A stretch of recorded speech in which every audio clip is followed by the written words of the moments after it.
ইসলামের বীজ উঠতে গেলে দেশ হবে ভিন্ন, ঠিক কিনা? ইসলাম আছে, ইসলাম ছিল, ইসলাম কিয়ামত পর্যন্ত মাথা উঁচু করে থাকবে, কথা বলেন ঠিক কিনা?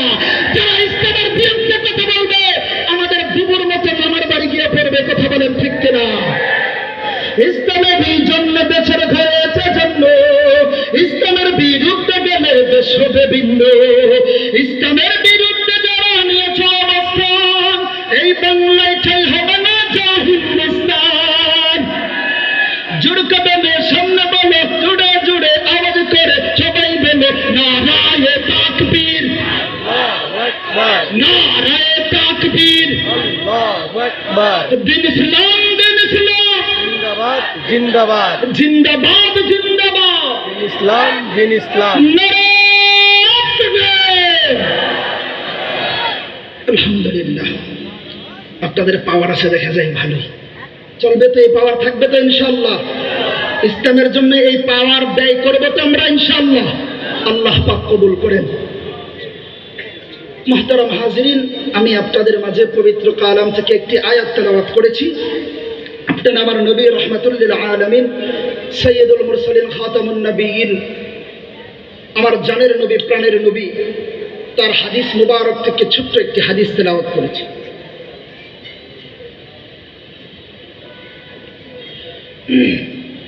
অল্প সময় আপনাদের সঙ্গে কথা বলবো। আল্লাহ পাক সুন্দরভাবে আপনাদেরকে বোঝানোর মতো আল্লাহ পাক আমার মেধায়, আমার মাথার মধ্যে কিছু কথা নিয়ে আসুক। সকল বলি আল্লাহুম্মা আমিন। আপনারা আমার নবী কি বলেছেন এই হাদিসের মধ্যে? নবীজি বলেন, দুইটা জিনিসের ব্যাপারে নবীজি বলেছেন। নবীজি বলতেছেন যে আমার উম্মতের মধ্যে পুরো মুসলমান জাতি যদি দুইটা জিনিসকে আঁকড়ে ধরে রাখতে পারে, তারা কখনো পথভ্রষ্ট হবে না। কি হবে না ভাই? পথভ্রষ্ট হবে না, তারা কখনো বিপদগামী হবে না। সেই দুইটা জিনিস কি? নবীজি বলেন,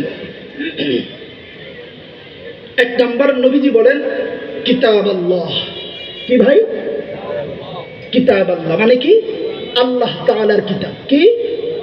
আল্লাহ তাআলার কিতাব, অর্থাৎ পবিত্র কোরআন। নবীজি বলেছেন যে আমার উম্মতদের মধ্যে যদি দুইটা জিনিস যেই উম্মতেরা ধরে রাখবে, তারা কখনো বিপদগামী হবে না, পথভ্রষ্ট হবে না। এক নম্বর কিতাব আল্লাহ কোরআন, দ্বিতীয় নম্বর সুন্নাত রাসূল, দ্বিতীয় নম্বর হচ্ছে নবীর সুন্নাহ। যেই উম্মত, যেই মুসলমান, যেই সম্প্রদায়, যেই গোষ্ঠী, যেই দলেই হোক না কেন, এই দুইটা জিনিস যারা ধরে রাখবে তারা কখনোই পথভ্রষ্ট হবে না। আল্লাহ পাক এই দুইটা জিনিসকে আমাদের মধ্যে ঢুকানোর মতো, এই দুইটা জিনিসকে আমাদের মধ্যে বহন করার মতো তৌফিক দান করেন। সকলে বলি আল্লাহুম্মা আমিন। মেরে মুহতারাম ভাইও, আপনি আমি যদি প্রথম নাম্বার শর্ত নবীজি যে বিষয় বলেছেন যে এক নাম্বার হচ্ছে কিতাব আল্লাহ, আপনি আমি যদি কোরআনকে নিজের সঙ্গে রাখি, কোরআন পড়নে ওয়ালাকে নিজের সঙ্গে রাখি, কোরআনকে মহব্বত রাখি, কোরআনের প্রতি ভালোবাসা রাখি, কোরআন পড়ানে ওয়ালাকে ভালোবাসি, কোরআন পড়নে ওয়ালাকে ভালোবাসি, তাহলে আপনার আমার কি ফায়দা হবে শুনবো আমরা। মেরে মুহতারাম ভাইও, নবীজির হাদিসের মধ্যে বলেন তলাবুল ইলমি ফারিদাতুন আলা কুল্লি মুসলিম। আপনি আমি যদি কোরআনকে বিশ্বাস করি, আপনি আমি যদি আমার নবীকে শেষ নবী হিসাবে মানি, আপনি আমি যদি দিন বিশ্বাস করি, আসমান বিশ্বাস করি, জমিন বিশ্বাস করি, তাহলে এই হাদিসটাকেও বিশ্বাস করতে হবে, ঠিক কিনা? যে তলাবুল ইলমি ফারিদাতুন আলা কুল্লি মুসলিম। নবীজি কি বলেছেন? নবীজি বলেন যে প্রত্যেক নরনারীর উপরে দ্বীনি আলেম শিক্ষা করা ফরজ, ঠিক নেই? আপনি আমি বলছি, স্বীকার করছি, মানছি যে নবীজি বলেছেন তলাবুল ইলমি ফারিদাতুন আলা কুল্লি মুসলিম, যে প্রত্যেক নরনারী মুসলমান মুমিন মুমিনাতের উপরে দ্বীন শিক্ষা করা ফরজ। মেরে মুহতারাম ভাইও, যেই বাবাজিরা বসে আছেন, আপনারা যারা অভিভাবক আছেন, যাদের সন্তান এখন পর্যন্ত কোরআন শিখে না, যাদের সন্তান এখন পর্যন্ত হাদিস শিখে না, তারা কি ওই হাদিসের উপর আমল করছে? যারা আমল করছে না তারা কি হাদিস মানছে? হাদিস মানছে না মানে নবীর কথা অমান্য করছে, ঠিক নেই? ধরে নিলাম আপনি নবীর হাদিসকে এক্সাইট করে আপনার সন্তানকে কোরআন শিক্ষা দেন নাই।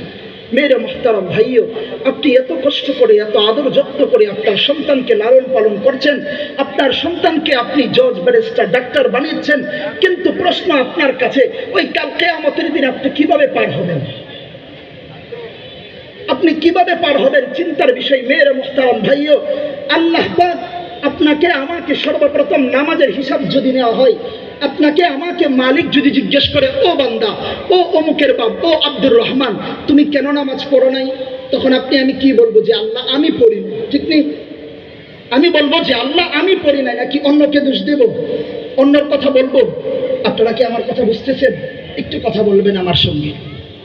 কিয়ামতের ময়দানে আপনার আমার মালিক যদি আপনাকে আমাকে প্রশ্ন করেন যে বান্দা তুমি নামাজ কেন পড়ো নাই, তখন আপনার আমার উত্তর হবে কি? যে আল্লাহ আমি নামাজ পড়ি নাই, শয়তানের ধোঁকায় পড়ে গেছি, নামাজ পড়ি নাই। এখন প্রশ্ন, ওই যে নবীজির হাদিস, নবীজি বলেছেন তলাবুল ইলমি ফারিদাতুন আলা কুল্লি মুসলিম। আপনার আমার আদরের কলিজার টুকরা সন্তান, যেই সন্তানের জন্য আমি সকাল থেকে সন্ধ্যা পর্যন্ত মাথার ঘাম পায়ে ফেলে টাকা উপার্জন করে তাকে জজ, ব্যারিস্টার, ডাক্তার বানাচ্ছি, তাকে দিন শিখাই না, তাকে কোরআন শিখাই না, সেই সন্তানকে আল্লাহ পাক ফরজ বিধানের ব্যাপারে যদি জিজ্ঞেস করে, ও অমুকের সন্তান, ও আব্দুর রহমানের বেটা, তলাবুল ইলমি ফারিদাতুন আলা কুল্লি মুসলিম, আমার বন্ধু নবী তোমার সামনে হাদিস শুনিয়েছিল যে দ্বীনি আলেম শিক্ষা করা ফরজ, তুমি ফরজ বিধান কেন মানলা না? কেন তুমি কোরআন শিখলা না? কেন তুমি দিন শিখলা না? কেন তুমি মাসআলা সম্পর্কে জানলা না? তোমার বিবির সঙ্গে কেমন আচরণ করবে, তোমার মায়ের সঙ্গে কেমন আচরণ করবে, তোমার ব্যবসা কিভাবে চলবে, কিভাবে হালাল উপার্জন করবে, এই ব্যাপারে তুমি কেন অবগত হলা না? তখন আপনার আমার সন্তান কি বলবে? ভাই বলেন, কি বলবে? বলবে আল্লাহ আমি পড়ি না, এটা বলবে? বুঝেন নাই আমার কথা? আপনাকে আমাকে আল্লাহ যখন নামাজের ব্যাপারে জিজ্ঞেস করবে, ও খাইরুল আজহার তুমি কেন নামাজ পড়লা না, তখন আমি কি বলবো? যে আল্লাহ আমি পড়তে পারি নাই, শয়তানের ধোঁকায় পড়ে। কিন্তু আপনার ভাইকে, আমার ভাইনাকে, আমার ভাতিজাকে বা আমার সন্তানকে যখন আল্লাহ ফরজ বিধানের ব্যাপারে জিজ্ঞেস করবেন, তুমি কেন দিন শিখলা না, তখন কি বলবে? যে আমি পড়ি নাই? না, বলবে যে আমার বাবা আমাকে পড়াই নাই। ঠিক নেই? আমার ভাই আমাকে পড়াই নাই, আমার মা আমাকে পাঠাই নাই। যেই জায়গায় গেলে আমি মানুষের মতো মানুষ হব, যেই জায়গায় গেলে আমি ফরজ বিধান মানতে পারবো, যেই জায়গায় পড়লে দাঁড়াইয়া মুতলে কি হবে, যেই জায়গায় পড়লে আমার বিবির সঙ্গে আচরণ কেমন হবে, আমার মায়ের সঙ্গে আচরণ কেমন হবে, এই বিষয়গুলো আমি জানতে পারবো, আমার মা আমার বাবা সেখানে পাঠাই নাই। ঠিক নেই? এই কথাই তো বলবে, নাকি ছেড়ে দিবে? সেই দিন তো ছাড়বে না। মেরে মুহতারাম ভাইও, ওই কঠিন সময়ের মধ্যে আপনার সন্তান, আমার সন্তান, এই হাদিসের উপরে আমল যদি আমি না করি, সেই দিন ওই কিয়ামতের ময়দানে আপনাকে আমাকে আটকিয়ে ফেলবে। এখন ধরে নিন, আল্লাহ পাক যদি আপনাকে আমাকে জান্নাত দিয়েও দেয়, যখন আপনার সন্তান আপনাকে আল্লাহ পাকের কাঠগড়ায় দাঁড় করাবে যে আমার বাবা আমাকে পড়াই নাই, এই জন্য আমি মাসালা জানি নাই, হাদিস জানি নাই, আমি দিন বুঝি নাই, ফরজ বিধান কিভাবে পালন করতে হয় আমি জানি নাই, অতএব ও মেরে মুহতারাম ভাইও, এই বিষয়টা যখন আল্লাহ পাকের কাছে সন্তান তুলে ধরবে, আপনাকে যদি আল্লাহ পাক নামাজের ব্যাপারে ছেড়েও দেয়, আল্লাহ পাক যদি আপনাকে মাফ করেও দেয়, আপনি সেই দিন জান্নাতে যেতে পারবেন? জান্নাতে যেতে পারবেন না। মেরে মুহতারাম ভাইও, যত দূর পর্যন্ত মাইকের আওয়াজ যাচ্ছে, আপনাদেরকে হাত জোর করে বলছি, আপনি আপনার সন্তানকে জজ, ব্যারিস্টার, ডাক্তার বানান, এতে কোনো আপত্তি নাই, কিন্তু বালেগ হওয়ার আগ পর্যন্ত আপনার সন্তানকে আপনি কোরআন শিক্ষা দেন, আপনার সন্তানকে আপনি দিন শিক্ষা দেন, যাতে করে ওর জন্য না, সন্তানের জন্য না। আরে এখন দুনিয়াতে কয়টা সন্তান তার মা বাবার খেদমত করে? 100-এর মধ্যে 5%ও পাওয়া যাবে, 5 জন পাওয়া যাবে। তো খেদমত তো এমনিই পাচ্ছি না আমরা, এই যুগেও যদি না পাই, আবার কবরেও যদি না পাই, তাহলে পুরাটাই জীবন ব্যর্থ। ঠিক নেই? এই জন্য আপনাদেরকে আমি আকুল আবেদন করবো, আপনার সন্তানদেরকে কোরআন শেখাবেন, দিন শিখাবেন। পারবেন তো ইনশাআল্লাহ? এবং আপনার প্রতিবেশীদেরকে আপনি বলবেন যেন দিন শিক্ষা দেয়, উদ্বুদ্ধ করবেন, তাদেরকে বুঝাবেন। আল্লাহ পাক আমাদের সঠিক বুঝদান করেন, সকলে বলে আমিন। আমিন। আপনার আমার সন্তান যদি কোরআন শিখে, তাহলে কি ফায়দা সেটা শুনবেন নি? এই পৃথিবীর জমিনের মধ্যে যত তাফসীরের কিতাব আছে, সব থেকে বড় তাফসিরের নাম কি জানেন? তাফসিরে কাবির। কি বলেন? কি কিতাবের নাম কি বলেন? সবাই বলেন কি? সিরে এই কাবির। তাফসিরের কাবিরের মুসান্নিফ লেখক রহমতুল্লাহি আলাইহি একটা ঘটনা উল্লেখ করেছেন। হযরত মুসান্নিফ রহমতুল্লাহি আলাইহি তিনি বলেন, আল্লাহ পাকের এক পয়গম্বর কোনো একদিন নিজের কাজের জন্য বের হচ্ছিলেন, কোথাও নিজের কাজের জন্য যাচ্ছিলেন। রাস্তার মধ্যে যে রাস্তা দিয়ে যাচ্ছিলেন সেখানে একটা কবরস্থান ছিল।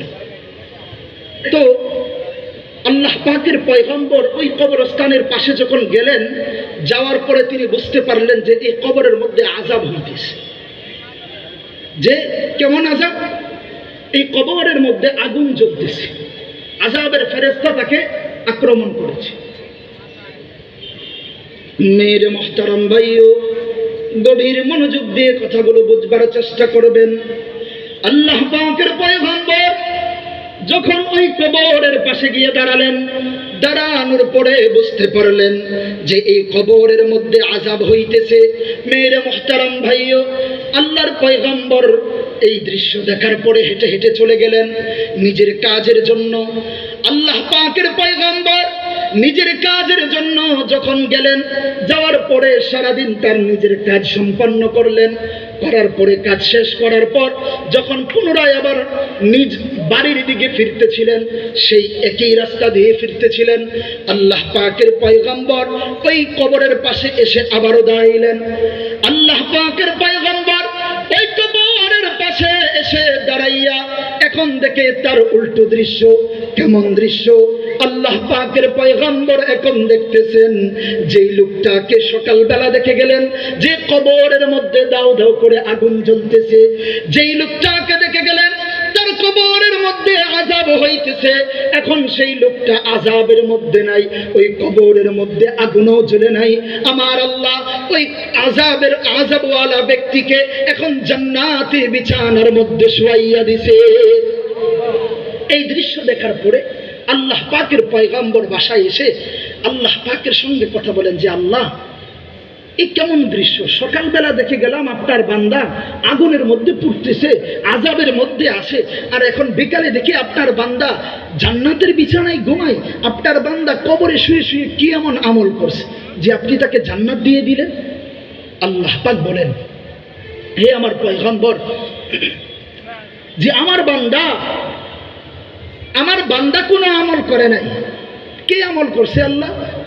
আল্লাহ পাক বলেন, আল্লাহ পাক জানাইয়া দেন, ও আমার পয়গম্বর বন্ধু, আমার বান্দা আমার সঙ্গে নাফরমানি করার কারণে আমি তাকে জাহান্নামের মধ্যে, জাহান্নামের শাস্তির মধ্যে রেখেছিলাম, আযাবের ফেরেশতা তার কবরের মধ্যে পাঠিয়ে দিয়েছিলাম। ও আমার পয়গম্বর, আমার বান্দাকে আমি কি জন্য মাফ করলাম জানেননি? আমার বান্দা দুনিয়া থেকে বিদায় নেওয়ার আগে দুনিয়ার জমিনের মধ্যে সে একটা সন্তান রেখে গিয়েছিল। এই সন্তানটা ছোট ছিল, আস্তে আস্তে যখন বড় হলো, আজ বিকাল বেলা সেই সন্তানটা মসজিদের মক্তবে গিয়েছে। মসজিদের মক্তবে গিয়ে হুজুরের জবান দিয়ে, হুজুরের জবানের সঙ্গে সঙ্গে তার সন্তানটা এমন দুইটা নাম উচ্চারণ করলো, যেই নাম উচ্চারণ করার কারণে আমি আল্লাহ আমার বান্দাকে মাফ করে দিয়ে জান্নাতের বিছানায় ঘুমাইতে দিলাম। এবার আল্লাহ পাকের পয়গম্বর জিজ্ঞেস করেন, ও দয়াময় আল্লাহ, আপনার বান্দার সন্তান কি দুইটা নাম উচ্চারণ করলো? আল্লাহ পাক বলেন, ও আমার পয়গম্বর, আমার বান্দার সন্তান আমার ওই দুইটা নাম উচ্চারণ করেছে। সেই দুইটা নাম হলো, আল্লাহ পাক বলেন, আমার বান্দা সর্বপ্রথম পড়া পড়েছে বিসমিল্লাহির রহমানির রহিম। আল্লাহ, যে আমার বান্দার সন্তান আমাকে রহমান রহিম বলেছেন। দেখেন মেরে মুহতারাম ভাইও, বাবা আযাবের ফেরেশতার হাতে গ্রেফতার, শুধু বিসমিল্লাহির রহমানির রহিম বলার কারণে সন্তানের উসিলায় আল্লাহ বাবাকে জান্নাতের বিছানায় ঘুম পাড়ায় দিয়েছে। আপনি আমি চাই না এই জান্নাত পাওয়ার জন্য? চাই তো আমরা নাকি? যদি চাই তাহলে কি করতে হবে? আমার সন্তানকে দিন শিক্ষা দেব, পারবো তো ইনশাআল্লাহ?